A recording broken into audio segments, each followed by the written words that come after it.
36 ya?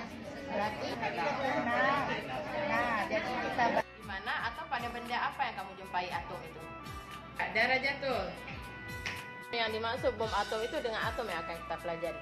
Atom itu terdapat pada semua benda. Ya.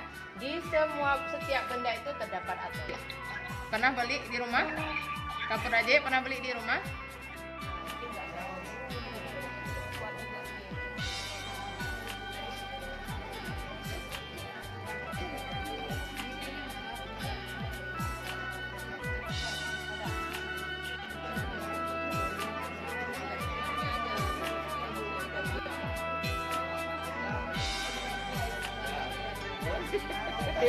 Baik Bapak, sebelumnya Bapak mau memperjelaskan dulu. Harusnya yang mengajar bahasa Arab kelas menggantikan, ya. Jadi sebelumnya Bapak perkenalkan diri dulu.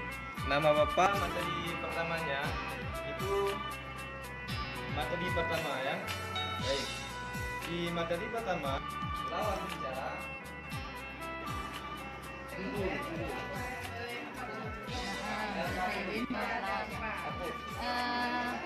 Gimana kabarnya hari ini? Itu sapaan bahasa Arab. Kaifa Ana Sarah Almay.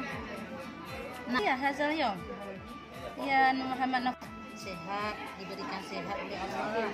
Apa jawabannya? Naam, ana sehat wal afi. Ya, biasa aja jawabnya.